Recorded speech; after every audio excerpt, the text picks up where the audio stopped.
क्या आप अपने पैसों की बचत को लेकर के हमेशा परेशान रहते हैं? पैसे जेब में टिकते ही नहीं। जैसे ही कमाई आती है वैसे ही उससे बड़े खर्च निकल करके आ जाते हैं सामने। महंगाई के इस दौर में अगर आप अपनी बचत को लेकर के परेशान रहते हैं तो आइए हमारे इस वीडियो को अंत तक देखिए, जिसमें हमने बताया है कि पैसे नहीं बचने के कारण और उसके निवारण भी।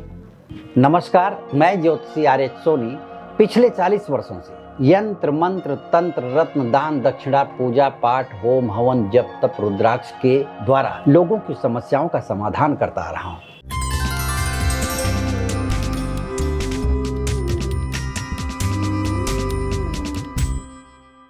कहते हैं कमाई के साथ साथ धन की बचत का होना बहुत ही जरूरी है। कमाई के साथ साथ अगर आपने धन की बचत नहीं किया तो आप चाहे जितना भी कमा लें, आपको धन कम ही लगेगा। ऐसा लगेगा कि मेरे पास धन है ही नहीं। कई बार ऐसा होता है कि इंसान चाह करके भी धन की बचत नहीं कर पाता।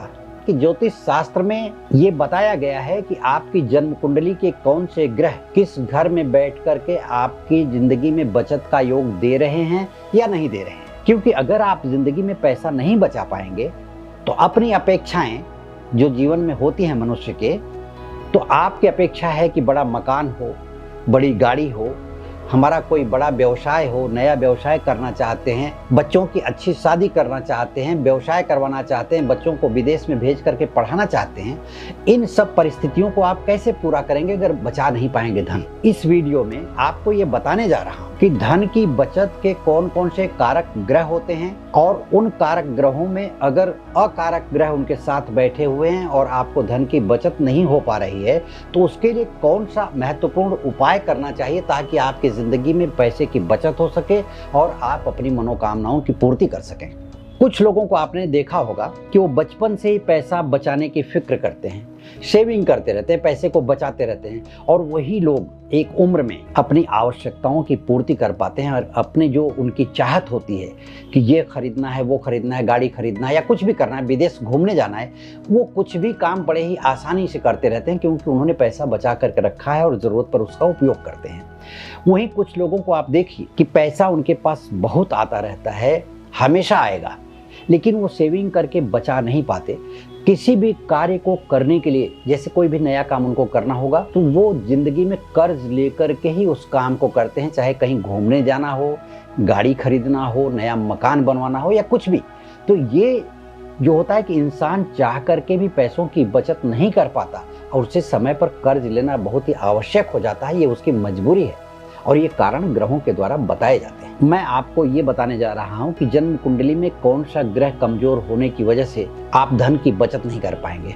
तो जैसे आपकी जन्म कुंडली में बुध कमजोर है या बुध धन भाव का स्वामी होकर के 8वें भाव में बैठ गया है या बुध धन भाव का स्वामी होकर के 6वें भाव में बैठ गया है, बुध नीच ग्रह के साथ कहीं किसी घर में बैठ गया या पाप ग्रह के साथ बैठ गया या उस पर पाप ग्रह की दृष्टि पड़ रही है, ऐसे में पैसे की बचत कभी हो नहीं पाएगी अगर आपकी जन्म कुंडली में इस तरह के ग्रह हैं तो। वैसे जैसे गुरु व्यापार का कारक है, अच्छे कर्मों का कारक है। अच्छे कर्म से आप पैसा कमा रहे हैं, व्यापार करके पैसा कमा रहे हैं, ईमानदारी से पैसा कमा रहे हैं, तो भी गुरु 8वें घर में बैठ जाए, 6वें घर में बैठ जाए, 12वें घर में बैठ जाए, तीसरे घर में बैठ जाए। अब तीसरे घर में बैठ जाता है गुरु तो आदमी दोस्तों के प्रति वफादार हो जाता है, अपने पैसे के प्रति वफादार नहीं रहता। दोस्तों के साथ पार्टियां करता है, उनके लिए कुछ खरीदता है, अपने लिए नहीं खरीदता है, उनके शौक पूरे करता है, वो जो कहेंगे वो पूरा करता है। उसी तरह से शनि के बारे में मैं बताता हूँ। शनि 7वें घर में बैठ जाए तो आदमी अपने पार्टनर के लिए पैसा खर्चा करता है।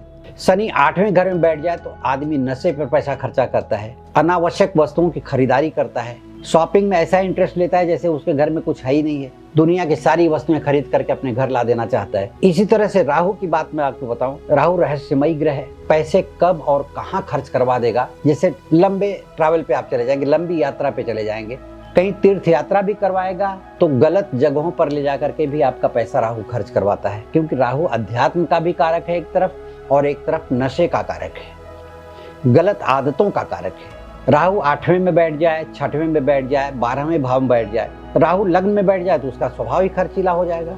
राहु अगर आपकी जन्म कुंडली में लग्न में बैठा हुआ है तो आप ये नहीं देखेंगे खर्चे के लिए पैसा है या नहीं, आप पैसा खर्च कर देंगे और वह पैसा अनावश्यक होगा, कोई जरूरत नहीं है, फिर भी आप खर्च करके ही घर आएंगे।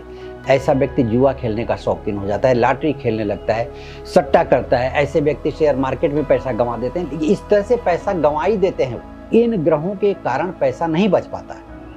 तो इन ग्रहों के अगर उपाय किए जाएं कायदे से, जन्म कुंडली में देख करके कि हमारी जन्म कुंडली में कौन सा ग्रह कहाँ बैठा है और वो कहाँ से बैठ करके क्या काम कर रहा है, आपको किस तरह का प्रभाव दे रहा है, उस तरह का प्रभाव हटाने के लिए, जो गलत प्रभाव है उसका वो हटाने के लिए आप उपाय करिए। उपाय करने से आपकी ज़िंदगी में बदलाव आएगा। जो नाजायज़ खर्च हो रहे हैं वो पैसे बचेंगे और आपके घर में सेविंग होगी और आप आगे भविष्य के लिए पैसा बचा पाएंगे। तो अब मैं कुछ उपाय आपको बताने जा रहा हूँ जिसके कारण ग्रहों की जो स्थितियां हैं जिनकी वजह से आपके घर में पैसे नहीं टिक पा रहे हैं, इन उपायों को करके आप पैसा रोकने की तरफ बढ़ सकते हैं। कुछ आपको मदद हो सकती है पैसा रुकने में। तो सबसे पहला काम करें कि कहीं भी आप अपने आसपास देखें कि वड़ का पेड़ हो, बैनियन ट्री, बरगद का पेड़ जिसको कहते हैं, उसमें एक रस्सी सी लटकती है जिसको पारंबी कहते हैं और उसको रस्सी भी कहते हैं कि वड़ के पेड़ के नीचे रस्सी लटकती है ऊपर से। उसका एक टुकड़ा गुरुवार के दिन तोड़ लें। अगर वो गुरु पुष्य नक्षत्र हो तो बहुत ही अच्छी बात है। तोड़कर घर में लाएं और उनको दूध से स्नान कराएं, फिर शुद्ध जल से स्नान कराएं। उन्हें अपने जहाँ मंदिर में जहाँ आपकी पूजा पाठ होती है वहाँ एक वस्त्र पर स्थापित करके उन्हें हल्दी कुमकुम लगाएं और एक माला माता लक्ष्मी के किसी भी मंत्र का जप करें। जप करने के बाद में उन्हें रेशम के सफ़ेद कपड़े में लपेटकर सफ़ेद धागे से बांधें। तो लक्ष्मी माता का मंत्र पढ़ते हुए आप अपने घर की तिजोरी में, लॉकर में या जहाँ भी आप ड्रॉअर में धन रखते होंगे वहाँ आप रखें और हो सके तो नित्य उन्हें धूप दीप दिखाएं। इस प्रक्रिया को करने से आपके यहाँ धन की बचत होने लगेगी। इसी के साथ दूसरा उपाय ये है कि कमल गट्टे की माला लें। किसी भी शुक्रवार से माता लक्ष्मी के लिए अनुष्ठान शुरू करें कि हे माँ, मैं 21 दिन का, 41 दिन का, 108 दिन का ये अनुष्ठान शुरू कर रही हूँ। मैं आपका मंत्र पढ़ रही हूँ आपकी प्रसन्नता के लिए। आप प्रसन्न हो और हमारे घर में निवास करें जिससे हमारे यहाँ लक्ष्मी स्थिर होकर के रहें, क्योंकि हमारे घर आने वाला धन खर्च हो जाता है। तो कमल गट्टे की माला लेकर के पहले माला शुद्ध करें, उसको दूध से स्नान कराएं, पानी से स्नान कराएं, हल्दी कुमकुम लगा करके उसे धूप दीप दिखाएं। आप कमल गट्टे की माला से माता लक्ष्मी का एक मंत्र पढ़ें और नित्य, जैसा कि मैंने कहा है कि 21 दिन का अनुष्ठान, 41 दिन का, हो सके 108 दिन का, क्योंकि जितना ज़्यादा आप करेंगे उतना ज़्यादा ही फ़ायदा आपको महसूस होगा। इसमें कोई पैसा लगने वाली चीज़ नहीं है, आपका समय लगेगा। यदि आप पैसे की बचत करना चाहते हैं तो थोड़ा समय आपको देना पड़ेगा। अब तीसरा और महत्वपूर्ण उपाय मैं आपको एक बताने जा रहा हूँ। मिट्टी के छोटे छोटे घड़े टाइप का, जो घड़ा होता है बड़ा, उस टाइप का मिट्टी का छोटा सा मिलता है, तो उसे आप ले लीजिए। 4 लीजिए। चारों में 4 वस्तुएं डालनी है। पहले में काला तिल डालिए, दूसरे में जौ डालिए, तीसरे में पीली सरसों डालिए और चौथे में हरा मूंग डालिए। और ये भरना है किसी भी शुक्रवार को। शुक्रवार को अपने देव स्थान में जहां आपका घर का मंदिर हो, घर के मंदिर में ये चारों कलश रख दीजिए और उन्हें माता लक्ष्मी का मंत्र पढ़ते हुए उन्हें प्रार्थना करिए कि आप हमारे घर विराजमान हो माँ लक्ष्मी। ये प्रक्रिया या उपाय मैं आपकी प्रसन्नता के लिए करने जा रही हूँ या करने जा रहा हूँ। ये करके आप उसे मंदिर में अगर जगह हो तो वहीं स्थापित कर दें, या आपके बेडरूम में कहीं जगह हो, या ऐसी जगह जहाँ वो डिस्टर्ब ना हो, क्योंकि इसे 3 महीना अपने घर में रखना है। तो इस तरह का उपाय करके 3 महीने तक वो मटका आपके घर में पड़ा रहेगा, वैसे ही, चाहे वो मंदिर में रहे चाहे आपके रूम में रहे। 3 महीने के बाद फिर एक बार उनसे आपको प्रार्थना करनी है माता लक्ष्मी के लिए। प्रार्थना करके किसी पवित्र नदी में उसको प्रवाहित कर दें, या फिर किसी ऐसे वृक्ष के नीचे जो पूजनीय वृक्ष है, जैसे बरगद का पेड़ है, पीपल का पेड़ है, औदुंबर का पेड़ है, या कोई और पेड़ है जहाँ पूजा होती है, मंदिर में कोई पेड़, उसके नीचे वो अनाज गिरा दें ताकि पक्षी खा जाएं उसको। इस प्रक्रिया से आपके जीवन में, घर में धन की बचत शुरू हो जाएगी और आपको किसी भी प्रकार की तकलीफ नहीं होगी, किसी से कर्ज लेना नहीं पड़ेगा। आवश्यकता अनुसार आपके घर में धन की बरकत होगी। इस तरह के किसी भी प्रकार की समस्या का समाधान चाहते हो, आप मुझसे संपर्क करना चाहते हो पर्सनल, तो आप इस वीडियो के नीचे दिए गए लिंक पर क्लिक करें तथा हमारे वीडियो को सब्सक्राइब करें, शेयर करें और लाइक करें।